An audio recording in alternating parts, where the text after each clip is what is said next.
Now we will try to understand the basic premise of the disaster management setup. ये one of my favourite setups हैं. मैं अपने पुराने almost सभी swing students and mentoring students को इसके बारे में बताता हूँ बिकॉज इसकी इफेक्टिवनेस मुझे पर्सनली बहुत ज़्यादा रहती है. आप में से काफ़ी सारे लोग आते हैं जो कोर्स करते हैं but what happens is you don't follow the rules. देखिए ट्रेडिंग का पूरा game is you need to stick to the rules. If you keep on applying various permutation and combination so obviously your likelihood of succeeding goes low. तो पहली बात आपको समझना है that अगर आपको सक्सीड होना है तो आप बहुत ज्यादा परम्यूटेशन कॉम्बिनेशन से बेटर हैं. You stick to the rules because वही इवेंचुअली आपको एक बेटर सक्सेसफुल ट्रेडर बनाएंगे. So any of my student who has been following all the rules strictly, all the rules, ऐसा नहीं कि एक रूल नहीं काम कर रहा तो छोड़ दिया. अगर किसी टाइम पे भी एक दो रूल काम नहीं होते तो it's better not to take trade also. अगर 2-1 हफ्ते अगर आप ट्रेड नहीं लेते हैं स्विंग के बेसिस पे, it's completely fine, it's natural. ठीक है. सो फॉर एग्जाम्पल जब मार्च 2020 में बाजार गिर रहा था तो उस टाइम पे आपको ट्रेंडी क्रॉक उतने अच्छे बाय सिग्नल नहीं देता तो इट इज फाइन. और जिसमें भी दिया होता है 1-2 हफ्ते पहले उसमें स्टॉप लॉस हिट हो गया, it's fine, just go out, just wait for the right effort, right time.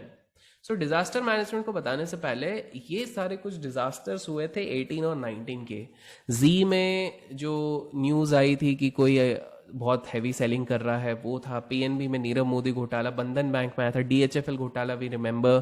PC Jeweller जो गिफ्ट वाली बात चल रही थी शेयर्स की. Infibeam suddenly a WhatsApp news hit it. In Ibull housing finance, Ujjivan, in fact NBFCs में काफी चल रहा था आईएलएफएस क्राइसिस के बाद. Sun Pharma, precisely what had happened with Sun Pharma was whistleblower वाला न्यूज. सिप्ला में आया था. आइशर, हम में से काफी सारे लोग डर गए थे. इंडसइंड बैंक जो ऑलमोस्ट 4 डिजिट से 3 डिजिट्स तक आ चुका था, बहुत ही नीचे आ गया था 300 डॉट लेवल्स पे. जेट एयरवेज की news.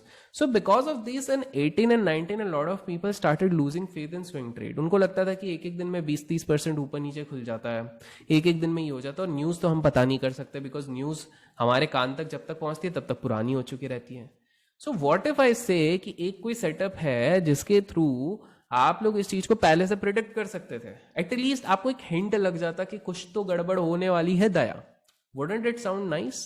So this particular setup actually gives you an alert signal जब भी कुछ गड़बड़ होगा. Plus it can be used in futures, it can be used in options, it can be used in cash.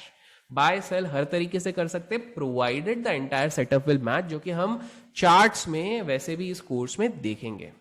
तो आप फिलहाल के लिए सिर्फ 2-3 चीजें याद रखिए. दैट आरएसआई अगर 50 के ऊपर है, if the RSI is above 50, if ADX is above 25, if moving average is above 40 moving averages, exponential moving average के ऊपर स्टॉक है और साइकोलॉजिकल लेवल के ऊपर है विद गुड वॉल्यूम, तो it is a good sign. और वाइस वर्सा अगर एडीएक्स 25 के ऊपर है, आरएसआई 50 के नीचे है एंड साइकोलॉजिकल नंबर आपका रिस्पेक्टेड हो रहा है, प्लस आपका प्राइस एक्शन के बेसिस पे ब्रेकडाउन हो रहा है, प्लस आपका अगर वॉल्यूम अच्छा खासा है तो एक सेल जोन है. अब ऑब्वियसली बात है at this point of time hearing all those things could be daunting कि सर ये तो डर लगने लग गया भैया, ये क्या बता दिया. डोंट वरी, अब हम इस चीज को अगले वीडियो में चार्ट्स के थ्रू पूरे सेटअप को समझने की कोशिश करेंगे in this course. So let's go.